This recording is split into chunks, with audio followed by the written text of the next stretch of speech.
그래서 1장 1절로부터 6절까지의 말씀을 우리가 오늘 본 말씀으로 함께 봉독했습니다. 이 말씀을 우리 함께 읽으면서 우리가 왜 이스라엘이 고난의 역사가 될 수밖에 없었는지, 그리고 특별히 그 구약 성서의 상당히 중요한 한 축을 담당하고 있는 이 예언자들이 어떤 역할을 했는지, 예언자들이 왜 존재하게 되었고 그들이 어떤 역할을 했는지에 대해서 우리는 이 본문 말씀을 통해서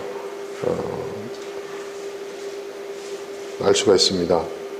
이 말씀은 이미 이스라엘 백성들이 포로로 잡혀간 그 이후에 하나님께서 스가랴라는 그 예언자를 통해서 그 백성들에게 하신 말씀입니다. 여러분, 성경을 이렇게 보면 성경에 아주 중요한 축들이 있습니다. 왕의 역사가 있고요, 그렇죠? 그 다음에 이제 또 제사장을 중심으로 한 축이 있고요. 또 하나 중요한 축이 예언자들입니다. 예언자들. 근데 이 예언자들이 굉장히 중요한 역할을 합니다. 하나님의 말씀을 전하죠. 전에 말씀드린 것처럼 예언자라는 것은 앞으로 일어날 일들, 미래의 일들을 예언하는, 그야말로 미리의 자에다가 말씀 한자에서 앞으로 일어날 일들을 예언하는 그런 예언자가 아니라는 것이죠. 성경에서 말하는 예언자라는 것은 말씀을 맡은 자들이라는 것입니다. 예금할 때 맡길 예자 하지 않습니다. 맡을 예자, 예금한다, 그러니까 돈을 맡는다. 그것처럼 이제 그 예자는 뭐냐면 하나님의 말씀을 맡은 자라는 얘기입니다. 하나님의 말씀을 맡은 사람들이라는 뜻이에요. 그러니까 뭐 미래의 일을 예언한다 어쩐다 이런 것은요, 다 사기입니다. 다 가짜고요. 성경은 그렇게 얘기하지 않습니다. 그러니까 간혹 미래에 대한, 정말 앞으로 있을 일에 대한 어떤 그 비전들이 있어요. 근데 그것은 그야말로 그 예언자 자신도 그게 예언인 줄 모르고 그냥 하나님의 말씀을 전한 것 뿐이었지, 그리고 후대에 이르러서 그 말씀이 이 시대에 이루어졌네 라는 그런 의미이지, 그것이 어떤 작정되고 미리 모든 일들이 다 예정되어 있고 예정되어 있는 프로그램 속에서 그들이 그 미래에 일어날 일들에 대한 어떤 시나리오들을 미리 알려주고 그런 건 결코 아니라는 것입니다. 우리가 그걸 정말 잘 알아야 됩니다. 네. 그 부분에 대한 오해가 상당히 많이 있는 것 같습니다. 그 말씀을 맡은 자들, 그런데 이 예언자들이 원래 그 역사 속에서, 그러니까 구약의 역사 속에서 이 예언자들이 굉장히 중요한 역할을 지금 하고 있는데요. 왜냐하면 백성들이 잘못된 길로 향했을 때 하나님께서 그 예언자들을 그때마다 필요할 때마다 부르셨어요. 그리고 그 예언자들이 활동을 했고, 또 그들이 죽을 때까지 예언을 하면서 또 활동을 했던 것도 아닙니다. 그러니까 필요한 시기에만, 그 시기가 짧게는 몇 개월에 그친 사람도 있고 길게는 몇십 년에 걸친 사람들도 있지만, 필요에 따라서 하나님께서 예언자들을 세우셨다는 거예요. 예언자를 통해서 이스라엘 백성들에게 하나님의 말씀을 전하게 하셨다는 거죠. 그런데 이 예언자들이 원래는 하나님의 계획 속에 있었던 사람들은 아니에요. 원래 하나님께서 이스라엘 백성들을 출애굽시켜서, 그러니까 예언자들이 여러분 등장하기 시작한 것이 언제입니까? 예언자들이 등장한 것이 역사 속에서, 구약의 역사 속에서 왕정시대 이후입니다. 그렇죠? 그러니까 초기 그 사사시대하고 그 사사시대에서 왕정시대로 넘어가는 그 과정 속에서 이 예언자들이 등장하기 시작합니다. 이것이 역사적으로 어떤 의미를 갖고 있는지를 우리가 한번 생각을 해보면, 신앙적으로도, 그것은 바로 이 왕정체제로 가는 것이 하나님의 뜻이 아니었다는 겁니다. 원래 하나님께서 이스라엘 그러니까 신정국가죠. 신정국가를 의도하셨을 때에 하나님께서 그 국가적인 시스템에 대한 말씀이 있었어요. 그렇죠? 모세오경에 주로 그런 말씀이 있죠. 모세오경에 여러 가지 규례가 있는데 그 개인의 어떤 신앙적, 도덕적, 윤리적 규례도 있었지만은 너희들이 가나안 땅에 정착하게 되어서 나라를 이룰 때에 너희들이 이룰 나라의 그 성격, 그 정체성, 그리고 어떤 시스템으로 운영되며 어떤 제도들이 있어야 되는지에 대해서 아주 자세하게, 장황하게 모세오경에 기록되어 있어요. 그렇죠? 우리가 참 읽기 힘든 대목들이 그런 대목들 아닙니까? 그렇죠? 그런데 그 내용에 보면은 여러분 예언자에 대한 말씀은 쏙 빠져 있어요. 그 말은 뭐냐? 하나님께서 원래 신정국가 이스라엘을 의도하셨을 때 예언자들을 염두에 두고 계시지는 않았다는 거예요. 이게 굉장히 중요한 의미가 있는 거죠. 근데 이제 이게 사사 시대를 거쳐서 왕정국가로 가는 그 와중에 예언자들이 등장하기 시작합니다. 그러니까 이 사람들은 제사장이 아니에요. 그렇죠? 원래 그 이스라엘의 그 신정국가 체제에서 뭐 종교적인 역할, 그리고 국가 공무원적인 역할을 전담하는 사람들이 레위지파라고 그랬죠. 레위지파. 지난 시간에도 제가 설명을 드렸는데, 그러니까 이 레위지파들이 백성들을 말씀을 가리키고 또 일종의 공무원으로서의 역할, 국가 시스템을 운영하는 데에 이 레위지파가 그 역할을 했죠. 그리고 어떤 종교적인 제의, 신정국가다 보니까 신앙을 중심으로 한, 신앙적 가치를 중심으로 한 나라이기 때문에 이 그 종교 제의도 상당히 중요한 의미를 갖고 있는데 그 부분도 국가 공무원이었던 레위지파들이 전담해서 했어요. 그렇죠, 여러분? 그런데 이 예언자들은 레위지파 사람들이 거의 대부분 아니에요. 예. 이들은 전혀 그러한 것과는 상관이 없는 사람들이에요. 목동이었던 사람, 농부였던 사람, 그렇죠? 각기 생업을 갖고 평범한 생활으로 살던 사람들이에요. 근데 그런 사람들은 하나님이 갑자기 부르셔가지고 그들을 통해서 하나님의 메시지를 당대에, 그 시대의 사람들, 그 지도자들에게 말씀을 선포하게 하십니다. 그것은 뭐냐? 하나님께서 보시기에 이스라엘이 그 왕정 그 체제로 가면서 그때부터 이스라엘의 역사는 하나님이 기대하시고 하나님이 의도하셨던 역사가 아니었다는 거죠. 그리고 그들은 잘못된 길로 향했고 그 국가적 그 시스템 자체가 하나님의 뜻과는 상반되는 방향으로 가기 때문에 하나님께서 제사장을 통해서 말씀하시기보다, 예전에는 제사장을 통해서 말씀하셨잖아요. 그죠? 지성소에 들어가면 대제사장이 하나님 앞에 그러면 그 하나님께서 그 대제사장에게 말씀을 하시고 그러면 대제사장이 제의를 마치고 나와서 백성들에게 말씀을 전하는 이러한 일들이 그 정상적인, 하나님께서 원래 의도하셨던 어떤 그런 정상적인 어떤 시스템이었는데 이제 하나님께서 제사장들에게 침묵하시는 거예요. 말씀 안 하시는 겁니다. 이제 하나님께서는 그들이 아닌 예언자라는 사람들을 통해서 말씀하시기 시작했다. 이건 뭔가 비정상적인 거죠. 예. 원래 하나님께서 의도하셨던 그러한 형태가 아니었다는 거예요.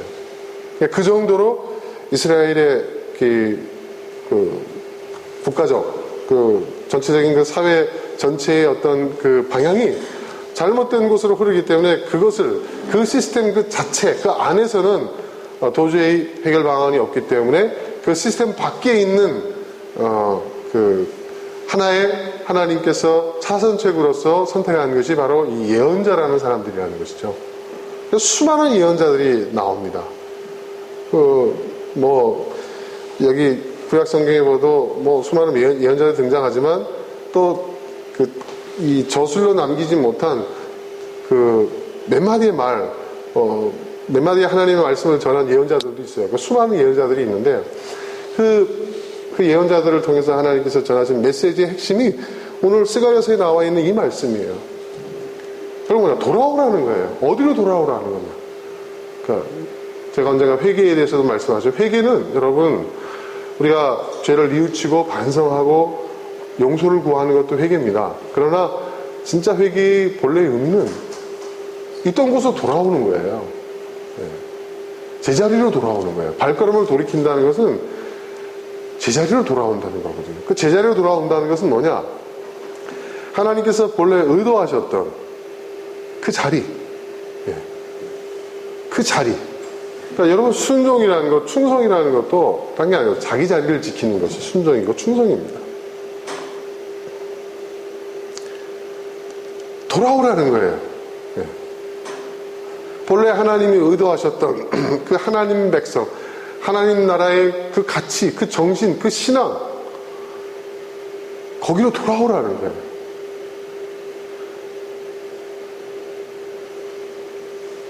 그리고 예언자들이 외쳤던 아주 중요한 메시지 가운데 하나가 뭐냐면 공의입니다. 공의. 하나님의 공의.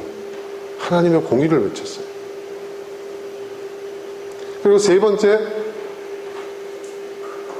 또 이 예언자들이 외쳤던 중요한 메시지 가운데 하나가 뭐냐면 여기서 보면 만군의 여호와 하나님 이렇게 얘기하죠. 만군의 하나님이라고 표현해요. 만군의 하나님이라는 것은 무슨 뜻이냐면 만군이 무슨 뜻입니까, 여러분? 이거를 지금 우리 말로, 우리가 이해하기 쉬운 말로 의역을 하면 온 인류라는 뜻입니다. 만군이라는 것은. 그러니까 만군의 하나님이라는 것은 뭐냐면 온 인류의 하나님이라는 거예요. 이것은 무슨 얘기냐? 예언자들을 통해서 하나님께서 전하신 아주 중요한 메시지가 뭐냐면 하나님은 유대인들만의 하나님, 이스라엘만의 하나님이 아니라는 거예요. 온 인류의 하나님이시라는 거예요. 그러니까 지금도 유대인들은요, 유대교에서는요, 하나님을 마치 자신들의 어떤 부족신 개념으로 생각을 해요. 그렇죠? 그러니까 이 사람들은 뭐냐면 그 하나님과 맺은 그 아브라함의 언약의 그 범위는 오직 혈통적으로 유대인들에게만 해당된다 이렇게 얘기를 합니다. 그래서 이방인이 만약에 하나님을 믿으려면 유대교를 개정해야 된다는 건데 유대교의 그 개정 의식 자체가 뭐냐 하면 유대인으로 귀화하는 거예요. 그 말은 뭐냐? 유대인이 되어야, 그게 이제 할례 의식이고, 유대인이 되어야, 유대인으로 귀화되어야 너희가 혈통적으로는 아브라함의 후손이 아니지만 그것을 인정해 주겠다. 하나님을 믿을 수 있는 기회를 주겠다라는 거예요. 그러니까 이 말은 뭐냐? 하나님은 오직 뭐예요? 유대인이라고 하는 이 혈통. 그러니까 이것은 무슨 얘기입니까? 고대 사회에서 각 부족들이 부족신들이 있잖아요. 그러니까 하나님은 일종의 부족신화하는 거예요. 하나님은 이 부족, 그러니까 각 종족마다 수호신들이 있는데 자신들의 그 수호신은 하나님이고 여호와 하나님이고 그 하나님은 우리만을 위하는 것이다. 이런 어떤 그 그릇된 믿음, 아주 편협하고 배타적인 그런 믿음을 갖고 있는 그들에게 하나님은 예언자들을 통해서 뭐라고 하냐? 하나님은 만군의 하나님이다. 너희만을 위한 하나님이 아니라 온 인류의 하나님이다 라는 것을 말씀하셨다는 거예요. 이것은 굉장한 얘기예요, 사실은. 예.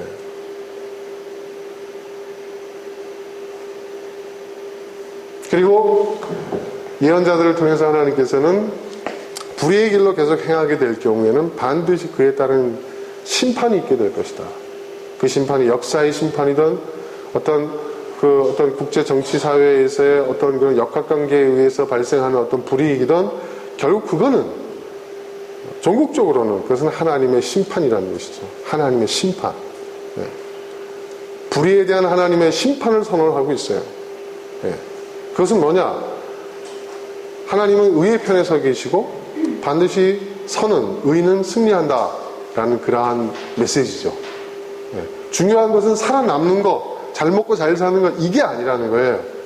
중요한 것은 의가 이 땅에 이루어지는 것, 선이 이기는 것, 이것이 중요한 것이라는 거예요. 네. 그리고 또 하나의 중요한 메시지는 뭐였냐면 그래도 불구하고 너희가 계속 불의의 길로 행하다가 멸망할지라도 하나님께서는 너희들을 어떻게 해요? 포기하지 않으신다. 너희들을 다시 하나님의 자녀로 불러들이실 것이며 너희들이 돌아온다면 하나님께서는 너희들을 회복시키실 것이다. 네. 그렇게 얘기를 하고 있어요. 굉장히 중요한 메시지입니다. 그러니까 이 메시지는 뭐냐? 말하자면 지금 이제 오늘 우리식으로 표현하자면 완전히 제도권 밖에서 하나님께서 활동하고 계신다는 거예요. 네. 그런 의미가 있는 것이죠. 자, 그렇다면 우리가 만약에 그러면 우리 기독교 신앙이 그러면 어떤 신앙의 그 어떤 그 유산을 지금 물려받고 있느냐, 우리가 구약을 놓고 볼 때, 예? 그러니까 제사장적 어떤 그 신앙의 어떤 그 유업은 그대로 그 유대교로 흘러 들어갔죠. 그렇죠? 그래서 예수님 당시에도 구약 시대와 똑같은 그러한 그 종교적인 시스템, 사회적 시스템, 정치 시스템, 국가적 시스템이 그대로 적용되었고, 그렇죠? 다만 로마가 지배하는, 식민 지배를 받고 있는 그런 체제 안에서 구약의 모든 시스템이 그대로 흘러가고 있었어요. 그러니까 유대교가 예수님 당시에도 유대교가 정상적으로 기능하고 있는 그런 사회였다는 것이죠. 근데 예수님이 오셨어요. 근데 예수님이 오셔가지고 어떻게 하셨어요? 그 시스템 안에 예수님이 들어가셨나요? 아니시죠? 네. 예수님은 오셔가지고 그 이전에 어떤 예언자도 감히 말하지 못했던 하나님의 그 메시지를 전하죠. 그건 뭐예요? 성전을 허물러 왔다고 얘기하셨어요. 성전을 허물러 왔다는 것은 그야말로 뭐냐면 유대교의 사망 선고를 하러 오셨다는 거예요. 말하자면. 네. 그런 종교적 어떤 제도화된 그런 그 시스템을 예수님은 완전히 무너뜨리러 오셨다는 거예요. 네. 아예 인정 자체를 안 하시는 거죠. 그렇죠? 그러니까 그 대제사장과 그러니까 이 큰 문제거든요. 왜냐하면 그 약속되어 있는 메시아가 왔는데 그 메시아가 자신들의 어떤 그 기득권, 그 말하자면 그들이 목숨처럼 지켜왔던 그 정치적, 사회적, 경제적 그 모든 것의 근간이 되는 그 제도화된 그 종교 시스템 자체를 부정해버리니까 이거 굉장한 위기거든요. 그러니까 우리는 당신을 그리스도로, 구세주로 인정할 수 없다 하며 예수님을 십자가에 못 박은 거예요. 쉽게 얘기하면. 그러니까 여러분 우리가 알아야 될 것이 있어요. 그 당시에 그 구약 시대에도 선지자 예언자들은요 철저히 뭐예요? 비주류였다는 거예요. 비주류. 그렇죠? 비주류였어요. 예수님도 그 당시에는 철저히 비주류였다는 거예요. 그럼 신앙의 정통성이, 그러니까 제사장적 신앙의 그 계보가 있고 선지자적 신앙의 계보가 있어요. 근데 하나님께서는 원래 의도하셨던 것은 아담과 하와 그리고 그 이후에 쭉 이어져 내려오는 그리고 아브라함에게 이르러서 하나님께서 하나님의 그 백성들과 그 인류와 맺은 그 언약의 그 정통성이 그 계보가 계속해서 이스라엘이라는 그 신정국가 체제를 통해서 이 땅에서 실현되어지기를 원하셨는데 이스라엘이라는 이 신정국가가 하나님의 의도와는 상관없는 그런 일반적 그 여타의 다른 나라와 다를 바가 없는 왕정체제 국가로 가면서 그 신앙이 왜곡되어지고 하나님의 의도와는 전혀 상관이 없는 다른 방향으로 흘러가니까 하나님께서 의도하지는 않으셨지만 그것을 바로잡기 위해서 예언자라는 사람들을 이제 하나님께서 사용하기 시작했고 불러서 사용하기 시작하셨고 그 예언자의 그 신앙적 계보와 제사장적 그 신앙의 그 계보가 서로 갈등하고 충돌하는 역사가 바로 구약의 역사였다는 거예요. 그래서 그 제사장적 그 어떤 신앙의 그 계보가 주로 이 왕권의 어떤 정통성, 예. 그리고 주류 역사에 대한 기록. 그러니까 여러분 이 구약 성경의 대부분의 그 역사서들 있잖아요. 열왕기 상하라든지 역대기 상하라든지 이런 것들 또 당연히 모세오경도 포함되고 이런 것은 바로 이 제사장 그룹, 제사장의 그 신앙적 그 계보에서 기록한 책들이에요. 그래서 이런 책들을 뭐라고 얘기하냐면 제사장 문서라고 얘기를 합니다. 그 학자들이 그들이 남긴 문서예요. 그 안에는 뭐냐면 그 제사장적 그 신앙의 그 계보가 그대로 그들의 그 가치관과 그들의 어떤 입장과 어떤 그러한 것들이 고스란히 그러한 역사적 관점과 신앙적 관점과 정치적 관점에서 기록을 남긴 거예요. 네. 그런데 이게 잘못됐다는 거죠, 이게. 그러니까 그 대표적인 게 뭐냐면, 다윗의 다윗 왕가의 정당성을 주장한다든지, 뭐 그런 것들 있지 않습니까? 이런 것들이, 그리고 나중에 북왕국, 남왕국으로 나눠졌을 때에도, 이 레이지파들이 그러니까 이 남왕국이, 자, 모든 예배는, 그전에는 그 하나님의 성소였죠. 그러니까 성전을 짓기 전에 성소가 있었어요. 성소는요, 이스라엘 백성들이 살고 있는 곳에 곳곳에 있었어요. 곳곳에. 그러니까 백성 가운데 계시는 함께 하시는 하나님, 이런 개념이거든요. 그래서 그 성소가 여러 곳에 있었어요. 여러 곳에. 예. 그리고 그곳에 레이지파, 제사장들이 흩어져 있었죠. 그런데 다윗이 자신의 왕권을 강화하기 위해서는 성전을 지어야 되겠다. 그리고 하나님께 예배를 드리려면 오직 성전에서만 지내야 된다. 그런데 이 얘기는 여러분 모세오경 어디에도 없는 얘기예요. 모세율법 어디에도 없는 얘기예요. 근데 다윗이 그것을 제도화시키는 거예요. 그래서 하나님이 그걸 거부하셨던 거죠. 다윗이 그렇게 자기 때에 못 이루고 그 아들 때에 이르러서라도 꼭 그 성전을 지으려고 했던 이유가 바로 그거거든요. 그래서 그걸 통해서 뭐예요? 자신의 그 왕가를 이루려고 했던 것이고, 자신들의 어떤 정치적 권력의 기득권에 대한 정당성을 거기서 부여받으려고 했고, 그걸 강화시키려고 했던 거예요. 네. 그러니까 12지파가 있는데 그 유다지파의 똘마니였던 베냐민 지파를 놓을 수가 없어요. 왜 놓을 수가 없어요? 원래 초대왕이었던 사울이 어떻게 됐어요, 여러분? 사울이 정당하게 자기에게 왕권을 넘겨준 거로, 나중에 사울이 죽기 전에 그런 얘기 하잖아요. 아, 다윗아, 네가 의롭고 나는 악하며, 나와요. 성경 기록이 나오거든요. 그게 뭐냐면, 선양을 했다. 선위를 했다. 다윗이 자신의 그 악함을 인정하고 자신의 왕권을 스스로 누구에게? 다윗에게 넘겨주었다라고 얘기를 하는 거거든요, 지금 그게. 예. 그러니까 이 베냐민 지파는 꼭 붙들고 있어야 돼요. 무슨 말인지 아시겠죠, 여러분? 꼭 붙들고 있어야 되는 거예요. 그러니까 나머지 10지파는 반대해서 뛰쳐나가고 유다지파가 꼭 붙잡고 있어야 하는 베냐민 지파만 나왔던 거죠. 예. 이게 남왕국 유다예요. 전체 국토로 따지면 전체 국토의 한 4분의 1 될까 말까 하는 그 정도 작은 나라였어요. 이스라엘 전체 땅이 여러분 강원도보다 조금 크다고 그랬죠? 예. 강원도 땅의 한 4분의 1 정도만 차지하고 있는 작은 나라예요. 부족국가죠, 말하자면 진짜. 예. 일개 도만도 못하는 그런 작은 도시국가였어요, 사실은요. 예루살렘을 중심으로 한. 예. 근데 그런 와중에 다윗의 그 왕권에 누가 협조를 하죠, 여러분? 누가 협조합니까? 성경을 읽어보신 기억을 더듬어 보시면 제사장들이 협조를 해요. 왜 그랬냐? 사울이 제사장이 가진 권력, 왜냐하면 가만 보니까 백성들이 왕보다 제사장 말을 더 많이 듣거든요. 그러니까 어떻게 합니까? 제사장의 권위를 빼앗기 시작해요. 그 대표적인 게 뭐냐? 그 사울의 가장 악한 폐역이라고 지적을 하고 있는 게 뭐예요? 자기가 하나님께 드리는 제사를 제사장이 없는데도 불구하고 자기가 드리려고 했다 이거잖아요.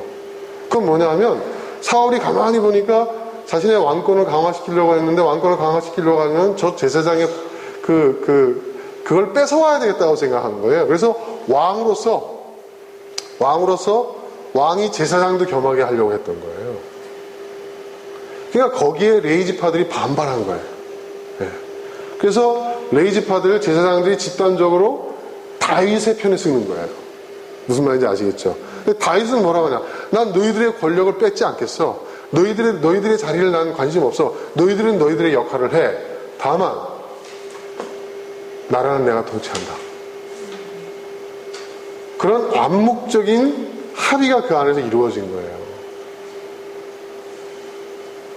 이해되시죠, 여러분? 이게 역사의 진실입니다. 이거를 굉장히 미화시키는 그 과정들이 나오는 것이 바로 이 제사장 문서예요. 제사장 문서.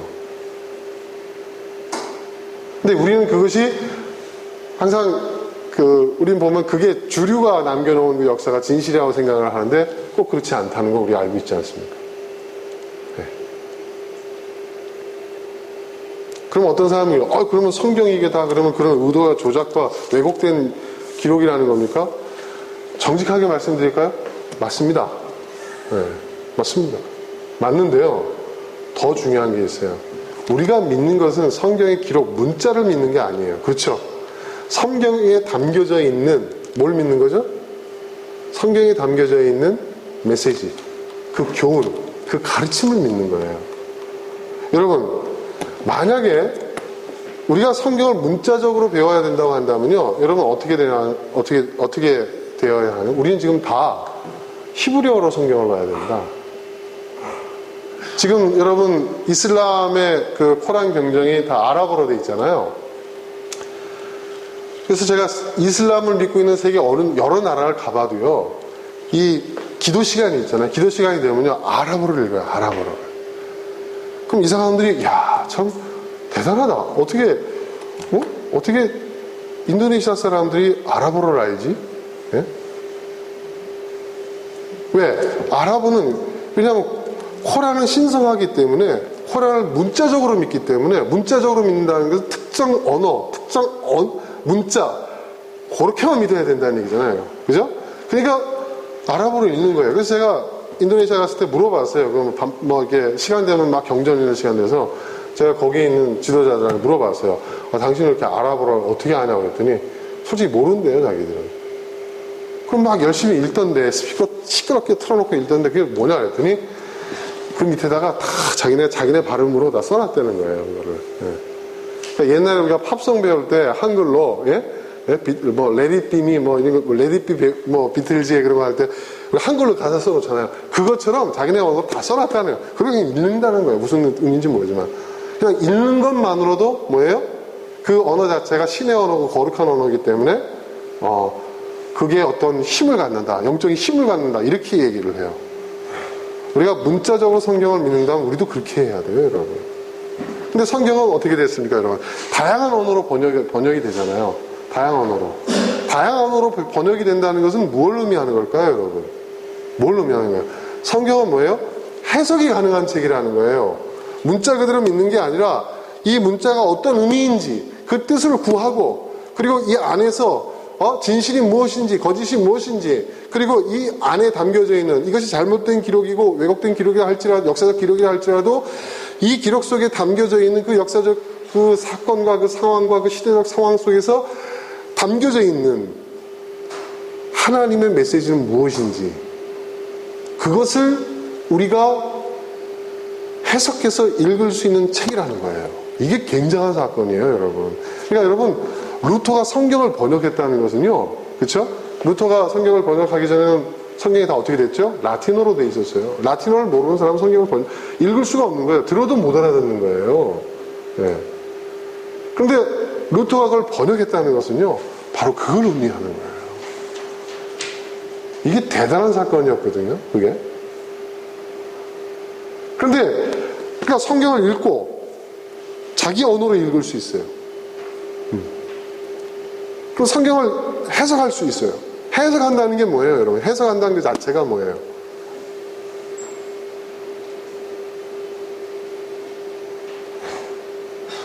우리가 성경을 어떻게 해요? 무조건적으로 믿는 게 아니라 성경을 이해하고 공부하고 연구하는 가운데서 이것의 진정한 의미가 무엇인지를 우리 스스로가 알 수 있다는 거죠.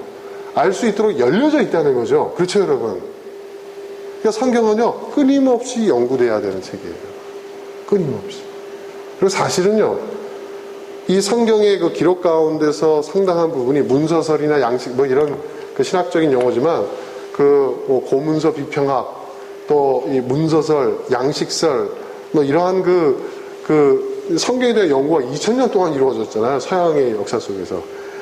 완벽하게 다 성경에 대한 이 내용들이요, 다 펼쳐져 있어요. 심지어 구약성경뿐만 아니라 신약성경에 대해서도요, 진짜로 예수님이 하신 말씀은 무엇일까? 그것만 추려 모은 것도 있어요. 근데 이런 얘기를 하면 한국에서는요, 완전히 이건 이단보다도 더 못한. 예. 그런데 사실은 그런 거를 다 배우거든요. 정상적인 신학 공부를 한 사람들은요, 다 배워요. 7년 동안.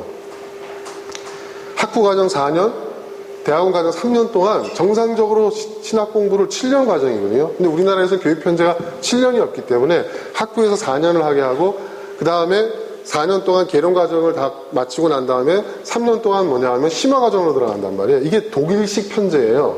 독일의 그 가장 신학이 발달되어 있는 독일의 신학 편제를 우리가 받은 거예요. 네. 그런데 목사 수가 모자라다고 해가지고 그냥 그 7년 과정이 어려우니까 그냥 일반 대학교 4년 해도 대학원 과정 3년. 3년 동안 뭐 합니까? 개론 과목도 제대로 안 배워요. 그냥 성경 전체 한번 훑어보고 끝나는 거예요. 그리고 그냥 목사 만들어 버리는 거예요. 그러니까 신학의 깊이가 너무 얇아요. 여러분 가운데서 우리나라에 세계적인 신학자가 있다는 얘기 들어보신 적 있어요? 한 사람도 없습니다. 전 세계 신학계에서 우리나라는 명함도 못 냅니다. 그리고 우리나라 신학자들이 나가서 무슨 소리를 하잖아요. 아주 미개한 사람들입니다. 예. 언제적 얘기하고 있냐 이딴 소리가 나옵니다. 그러니까 그런 망신을 당하니까 아예 나가지도 않아요. 그런데 예. 그냥 이 안에서만 우리가 왕이다 하고 떠들고 있는 거죠. 그러니까 제대로 신학 공부를 하지 않은 그 수많은 그런 사람들이 강단에 서가지고 별소리를 다 하는 거예요. 그래서 그 사람들 인용하는 거 보면 뭐 15세기, 14세기 때 뭐 칼빈 주석 뭐 이런 거. 예? 그리고 이제 뭐 스펄전 뭐 무슨 강해. 스펄전이라는 사람이 어떤 사람인지 아세요? 신학교에 한 번도 제대로 받아본 사람이 아니에요, 그 사람은요. 예. 구두 만들던 사람이에요. 부흥사 강사 돼가지고 그냥 신학 공부도 없이 그냥 막 성경 그냥 무조건 믿어라 하고 떠들고 다니는 사람이에요. 그 계열이 쭉 내려오는 게 그게 복음주의 계열. 그게 미국의 복음주의 계열, 근본주의 계열. 예. 여러분, 미국의 그 근본주의 그 계열이 얼마나 무서운 그 사람들인 줄 아세요? 지금도 그 사람들 인종차별이 정책이에요. 예. 인종차별이. 예. 정당해요. 예. 왜 미국이 근본주의로 갈 수밖에 없냐면 미국의 역사는 어떤 역사예요? 여러분? 이민의 역사라고 하잖아요. 말이 좋아 이민의 역사죠. 엄밀하게 얘기하면 침략의 역사입니다. 그렇죠? 그 아메리칸 원주민들이 있었잖아요. 그 사람들의 땅, 그 사람들이 살고 있는 데서 어느 날 쳐들어와가지고 다 뺏어버린 거 아니에요? 그들 다 죽이고. 그렇죠? 그러니까 막 아메리칸 원주민들, 인디안, 처음에 인도라고 착각을 해서 인디안이라고 붙였는데 그건 정당한 얘기가 아니고요. 아메리칸 원주민들이 거기서 자기 나라의 어떤 자기들 나름대로 문화를 이루고 평화롭게 살고 있었는데 어느 날 갑자기 밀고 들어와가지고 어떻게 한 거예요? 이제부터 이것은 우리 땅이다. 네? 근데 그게 바로 침략의 역사거든요, 여러분. 침략의 역사예요. 네. 그리고 그들이 저질러 놓은 그 만행은 여러 책에서 얘기하고 있잖아요. 미국이라는 그 나라의 그 국가적 정통성, 정당성은요, 어디서 찾을 수가 없어요. 뭐 신앙의 자유를 떠나서 왔다고요? 그거는 미국에 이민 온 수많은 사람들, 이민 그룹들이 있어요. 수백의 이민 그룹들이 있어요. 그 이민 그룹 가운데서 딱 한 부분이에요. 그러니까 신앙의 자유를 찾아서 온 사람들도 있어요. 근데 그들이 전부가 아니에요. 그들이 사실은 미국의 그 이민사의 정통성을 그 사람들이 갖고 있는 게 아니에요. 수많은 수십 부류의 수천 부류의 이민자들이 있었는데 그 중에서 아주 작은 한 부분이 신앙의 자유를 찾아서 온 사람들이에요. 대부분 어떤 사람들이 유럽에서 사고치고 도망온 사람들이란 말이에요. 네. 그리고 배고픔을 피해서 땅을 찾아서 그때는 땅이 있어야 되니까 농사를 지으려면 네? 그 아메리칸 드림 네. 범죄자들 정치적 어떤 그 도피자들 이런 사람들에 의한 역사예요 사실은. 그러니까 이제 자기들이 그 정당성을 부여하려고 하다 보니까 뭐 메이플라워의 메이플라워가 미국 땅 밟기 이전에 그럼 미국에는 유럽에서 건너온 사람 아무도 없나요? 천만의 말씀이에요.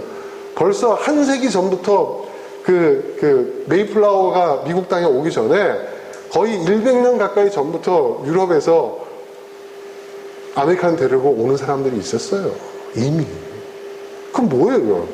그러니까 자기들의 그 역사 속에서 뭔가 정당화해야 되고 미화해야 되고 그렇게 한 것이고.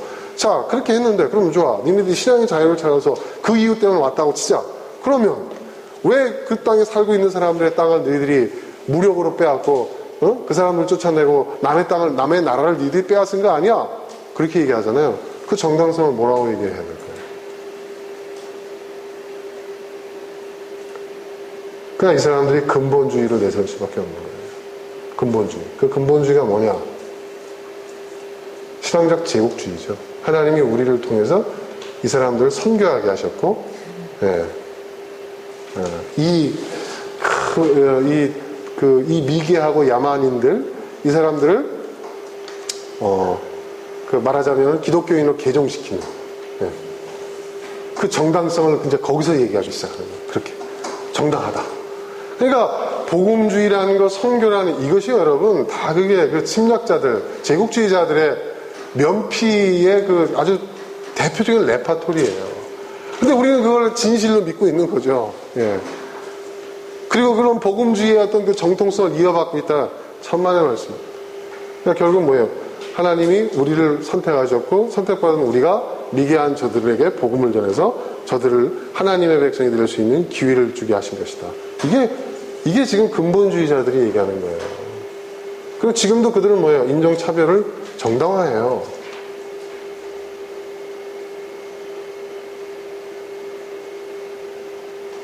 그게 미국의 근본주의고 소위 말하는 복음주의라는 것인데, 그게 또 결국 뭐냐? 지금 제가 장황하게 얘기하고 있는 이 제사장적 신앙의 계보가 글로 흐르고 있는 거예요. 글로 흐르고 있는 거란 말이에요. 그 흐름이. 예. 그 흐름이 기독교 안에서도 그런 사람들을 통해서 계속 흘러가고 있는 거예요. 지금.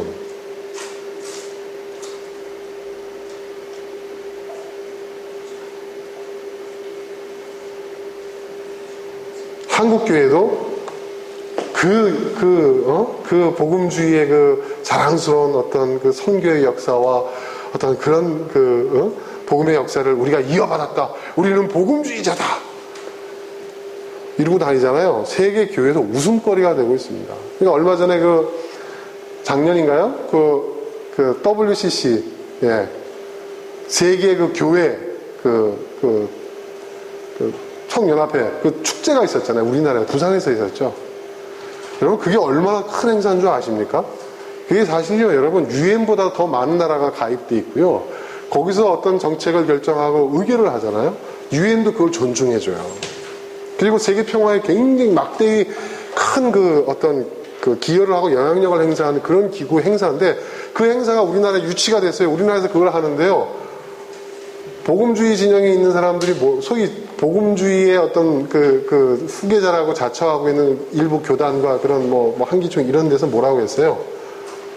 응? 반대한다고 했잖아요. 반대한다고. 네. 얼마나 그 세계교회에서 웃음거리가 되고 있는 줄 아십니까? 그죠? 그걸 몰라요, 우리는. 그거를. 네. 그러니까 지금 제가 얘기하고자 하는 것은 바로 이 제사장적 신앙의 그 계보가 어떻게 흘러가, 역사적으로 어떻게 그 구약의 역사 속에서, 신약의 역사 속에서 또 세계 교회사적으로 이게 어떻게 흘렀고, 이게 오늘날까지 어떤 영향을 끼치고 있는지를 봐야 된다는 거예요. 네. 제가 드림돌 교회를 처음 시작하려고 했었을 때 바로 그런 고민이 있었어요. 그럼 우리는 어디로 갈 것이냐? 우리는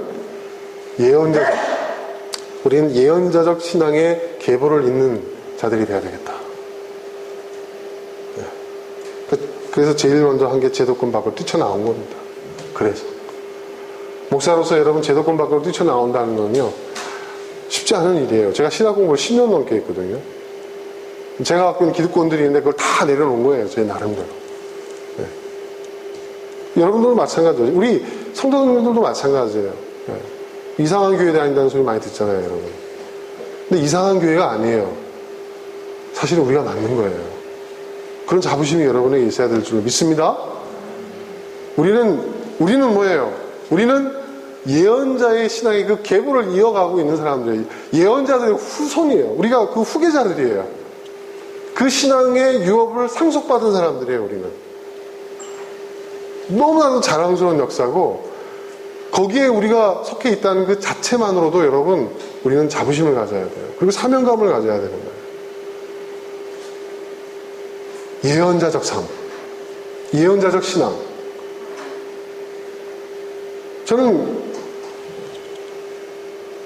그런 생각, 그런 그 단어만 떠올려도요, 막 가슴이 막 벅차올라요, 지금. 예.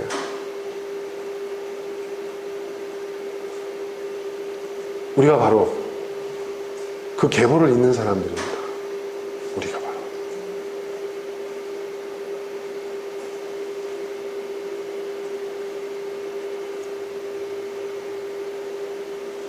예수님께서도 바로 그 예언자의 그 계보를 잇는 거예요. 예언자의 말씀대로 이 땅에 오셨어요. 성경이 그렇게 얘기하고 있잖아요.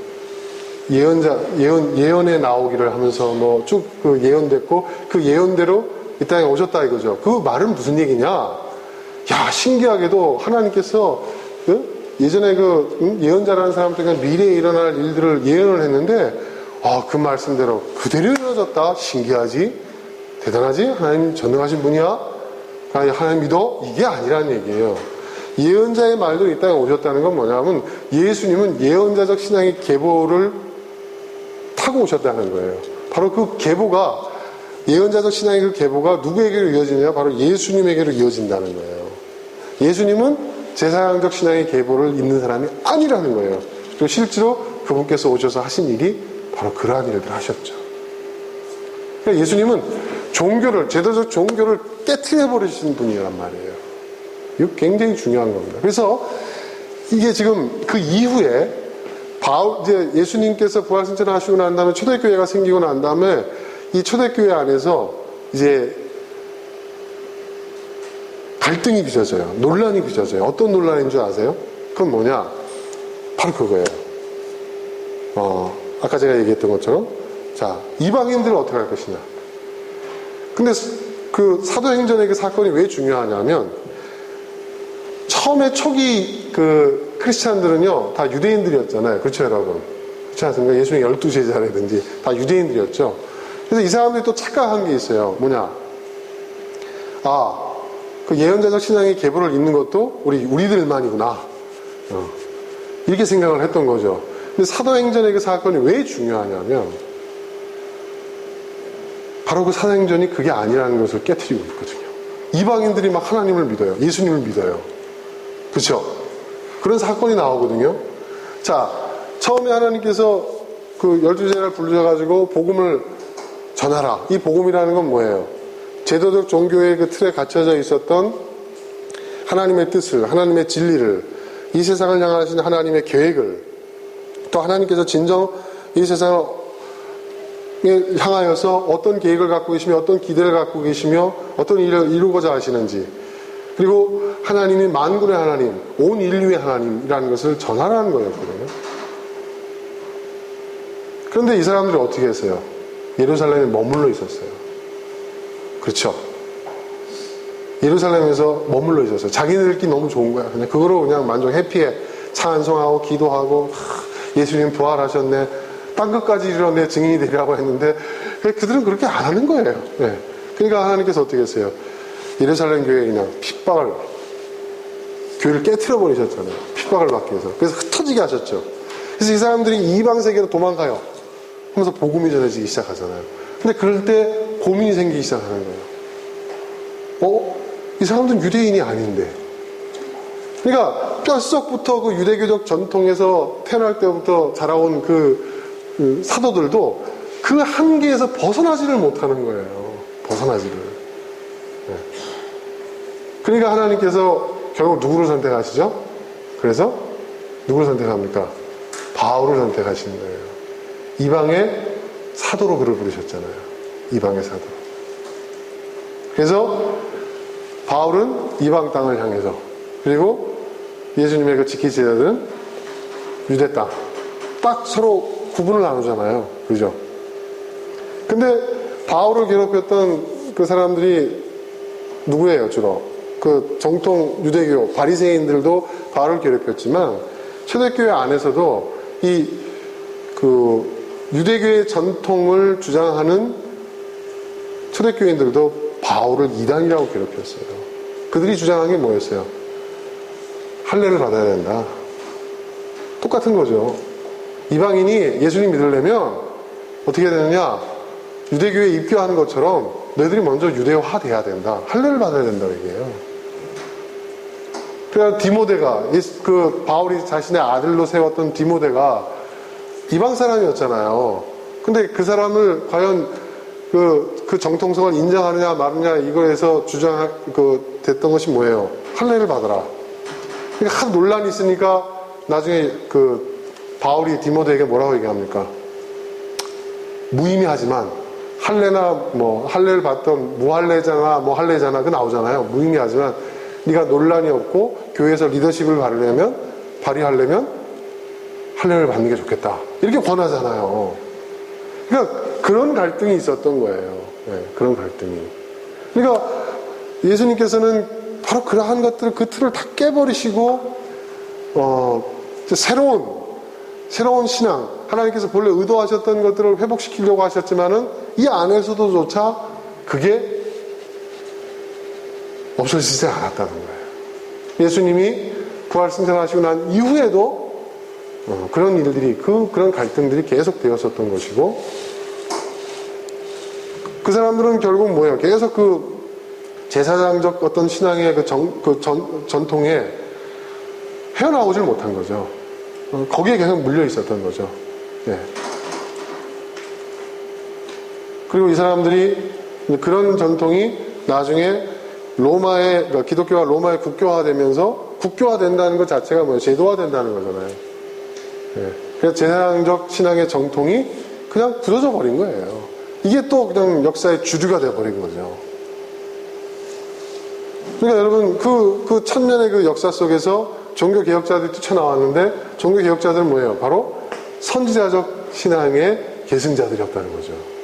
그렇죠? 네. 성경을 번역하고, 그렇죠? 교황이 어떻게 무엇하냐? 그렇죠?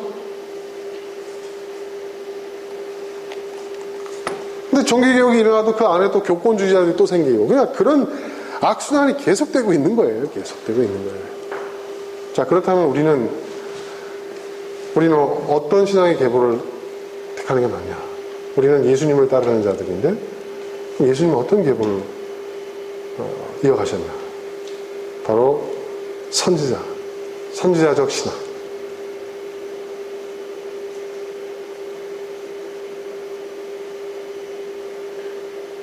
제가 사실은 지금 굉장히 엄청난 이야기를 여러분들한테 하고 있는 겁니다, 사실은.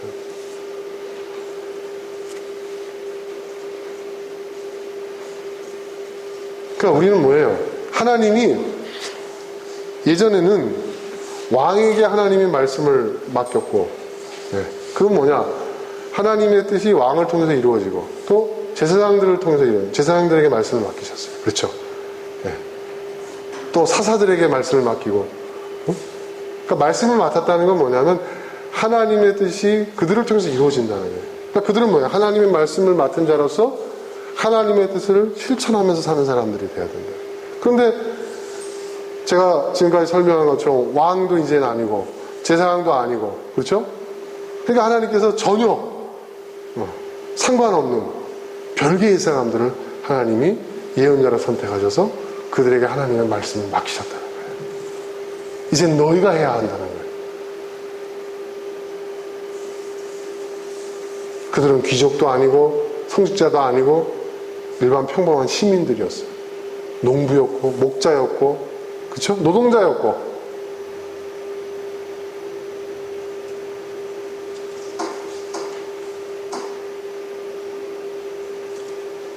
바로 그 뒤를 우리가 잇고 있다는 거죠. 그러니까 우리는 뭐냐? 적어도 우리 디딤돌 교회에 나와 계신 여러분들은요, 예언자적 신앙의 계승자들이에요. 그러면 우리는 뭐냐? 예언자와도 같은 삶을 살아야 된다. 그럼 우리도 그럼 시청학 광장 가서 마이크 붙잡고 막 외쳐야 되는 거 아닙니까? 그렇게 하실 수 있으면, 그래야 된다는 마음의 감동이 있어서 그렇게 하십시오. 근데 그게 없다면 굳이 그럴 필요 없습니다. 하나님 아무나 보고 그렇게 하라고 하시면 안 됩니다. 중요한 건 뭐냐? 하나님께서 하나님의 말씀을 나에게 맡기셨다는 것은, 예언자적 신앙의 계승자가 된다는 것은 바로 그런 의미인데, 그것은 어떤 의미냐? 어떤 뜻이냐? 바로 내가 하나님의 말씀을 실천하며 살아야 되는 사람이라는 거예요.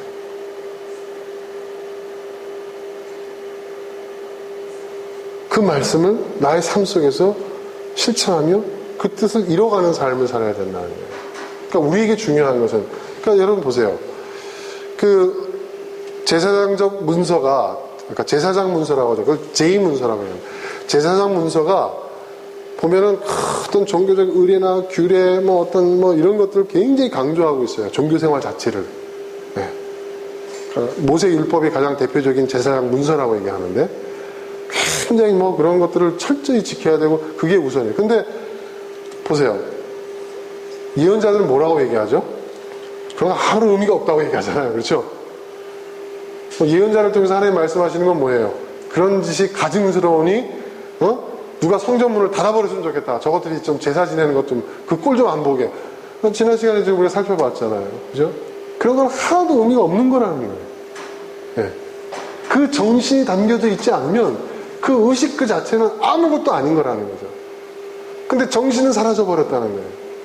의식만 남았다는 거예요. 하나님 믿는 그 신앙을 미신화시켜버렸다는 거예요. 우상을 섬기듯이 하나님을 섬기게 만들었다는 거예요. 거기는 의도 없고 진리도 없고 정의도 없고 실천도 없어요. 입으로만 주여 주여해요. 예수님도 똑같이 그런 말씀하시죠. 말로만 주여 주여 할 것이 아니라 아버지 뜻대로 행하는 자라. 바로 그 얘기거든요. 예언자들이 했던 그 메시지를 그대로 예수님이 말씀하고 계는 거예요.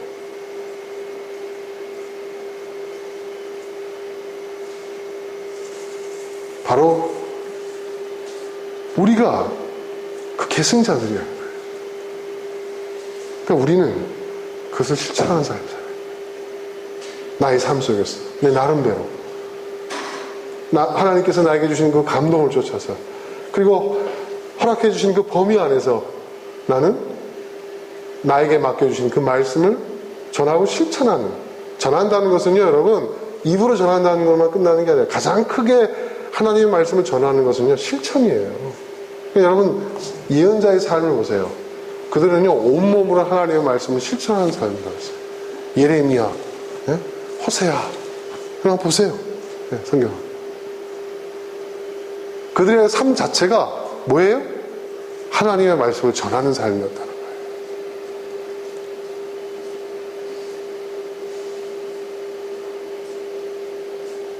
이것이 세상을 변화시키는 거예요. 이것이 세상을 좀 더 나은 세상으로 만들 수 있는 힘인 거예요.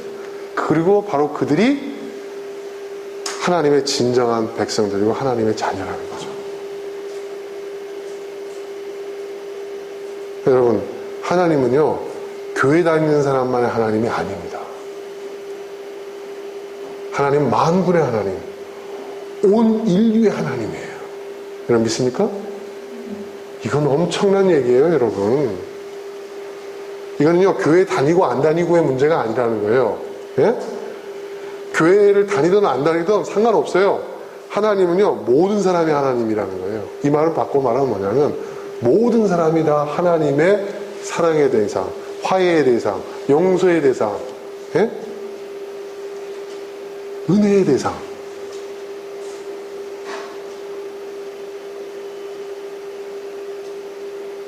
모든 사람이 다 하나님 앞에서 평등한 거예요.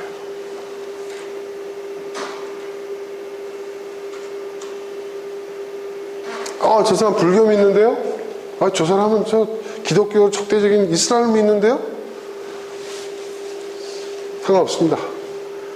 하나님은요, 여러분, 은혜라는 말 잘 들어보세요. 은혜라는 말. 내가 구원받을 만한 자격에서 구원받았습니까? 내가 하나님의 자녀가 될 만한 자격에서 자녀가 아니라는 거죠. 일방적인 은혜라고 그랬죠. 아가페적 사랑이라는 게 뭐예요? 그러거나 말거나 상관없는 거예요. 그냥 퍼붓는 거예요. 그죠? 내가 자격이 되든 이게 중요한 게 아니에요. 네. 그냥 하나님이 자녀로 삼으신 거예요.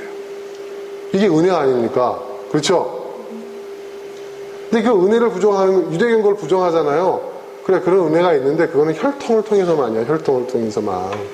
그 은혜의 언저리라도 좀 끼고 싶으면 유대인으로 귀화해. 유대교로 개종해. 이게 유대교에 주장하는 거예요. 근데 그런 똑같은 논리를 지금 개신교가 그렇게 하고 있어요. 그렇지, 하나님 모든 사람 다 사랑하시지. 근데 하나님의 그 은혜의 수혜자가 되려면 교회에 나와. 교인이 돼야 돼.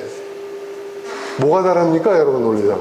바로 그거를 예수님 깨려고 오셨는데 우리가 똑같은 짓을 하고 있어요, 지금.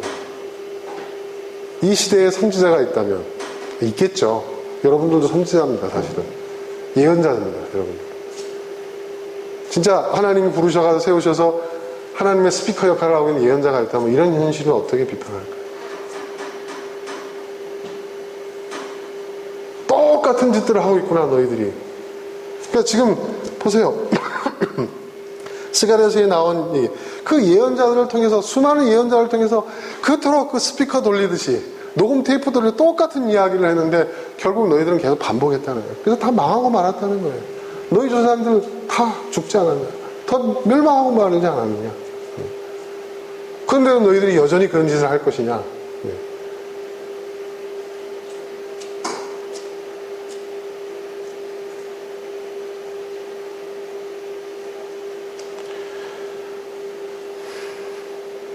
예, 여러분, 제사장적 그 신앙의 그 계보를 따르는 사람들은요, 예수님이 모든 인류를 위해 죽으셨다. 성경에 보면은 누구든지 예수를 믿으면 구원받을 수 있다 이렇게 돼 있잖아요. 누구든지 예수를 믿으면 구원받을 수 있다. 이 누구든지라는 것을 이 해석이 달라요. 예. 여러분, 우리 요한복음 3장 16절 한번 볼까요? 이게요, 여러분, 이게 얼마나 중요한 얘기인지. 그리고 이게 2000년 교회사에서 가장 핵심이 되는 논쟁이 바로 이거예요, 여러분. 다른 건 다 사실 기업적인 문제입니다. 자, 3장 16절 우리 같이 한번 읽어보겠습니다. 시작. 하나님이 세상을 이처럼 사랑하셔서 외아들을 주셨으니 이는 그를 믿는 사람마다 멸망치 않고 영생을 얻게 하려 하는 것이다. 자, 이거 굉장히 중요한 얘기입니다. 하나님이 세상을 이처럼 사랑하셨다는 거예요. 세상을. 그럼 이 세상은 어떤 세상이냐는 거죠. 네. 이 세상이라는 게 결국 사람을 말하는 것이잖아요. 네. 온 인류냐? 아니냐? 네. 아니면 특정 부류만을 향하는 것이냐? 예정론자들은 뭐예요? 선택받은 사람들만, 창세 전부터 선택받은 사람들만 사랑하신 것이다. 근데 성경 거기 어디 있어요? 하나님은 세상을 사랑하셨다는 거예요. 온 인류를 구원하시길 원하신다는 거예요. 온 인류가 구원받을 수 있는, 온 인류가 하나님의 자녀가 될 수 있는 길이 열린 거예요. 이제는 뭐예요? 내가 그것을 선택의 문제예요. 내가 어느 것을 선택하느냐.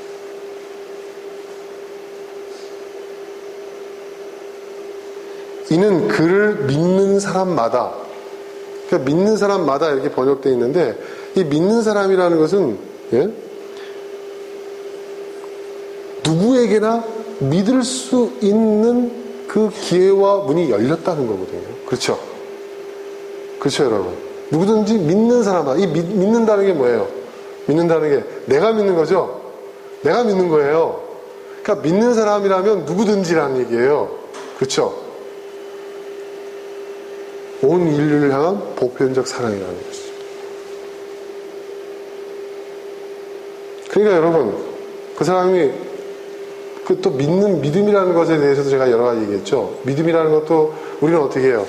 예수님을 주와 구주로 섬기고 회개하고 세례받거나 침례받고 교회에 등록하면 구원받았다고 얘기하잖아요. 성경 어디에 그런 게 나와 있어요? 성경 어디? 그래야 하나님의 자녀가 된다는 얘기가 어디 나와 있어요?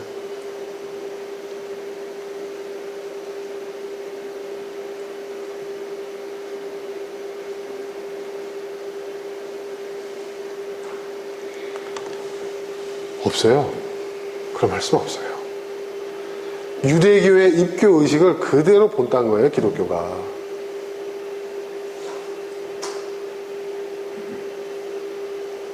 저는요, 한번 생각해 보세요.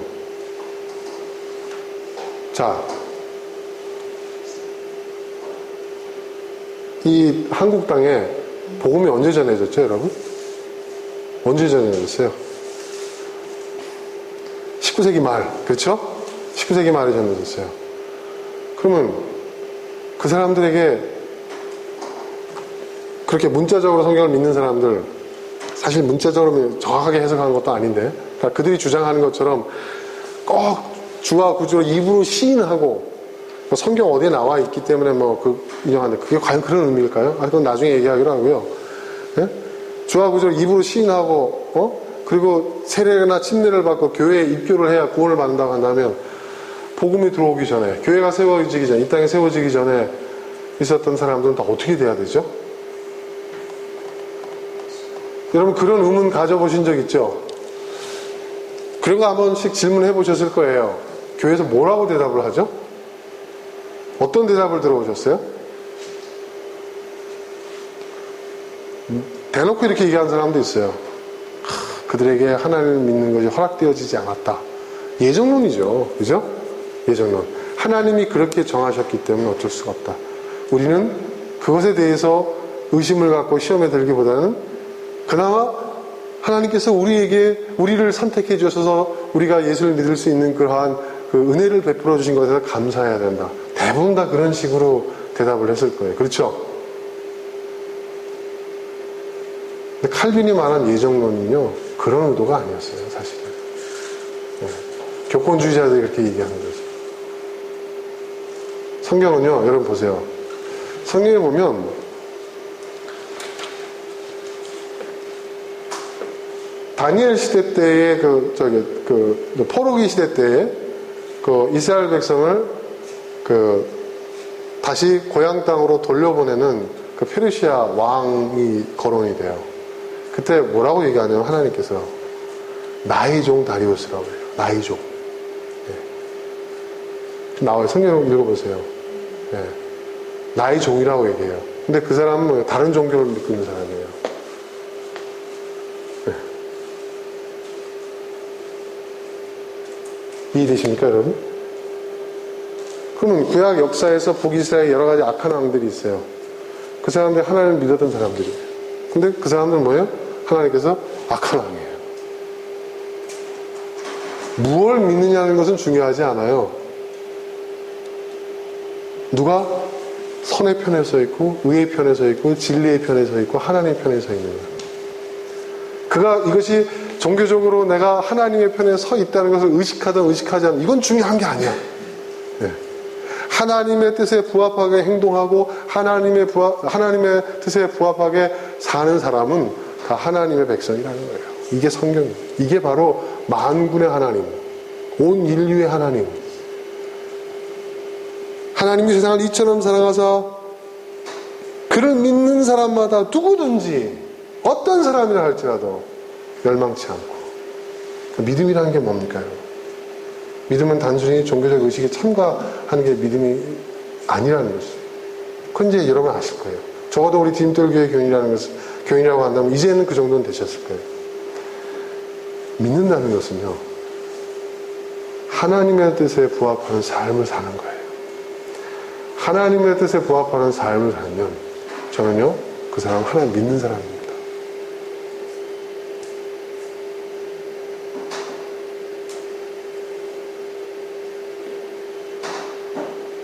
이게 저의 정직한 신앙 고백입니다.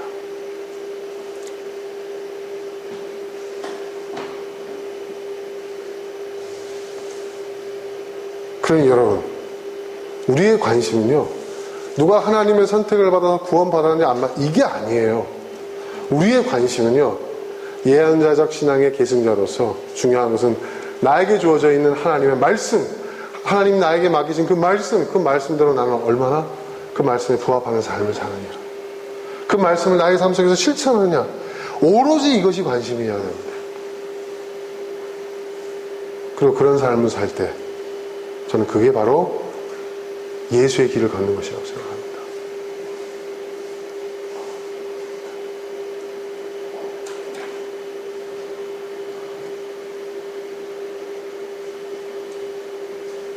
저는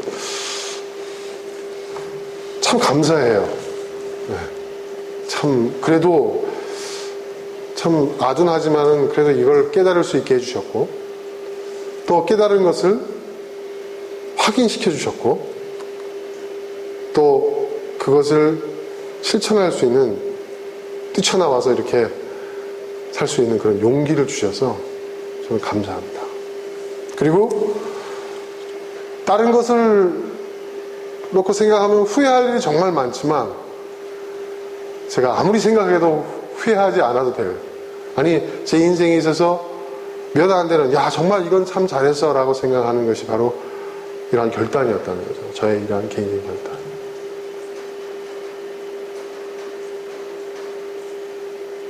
여러분, 우리에 앞서서 예언자적 신앙을 계승하고 그 길을 걸어간 사람들, 우리 믿음의 선진들을 보세요.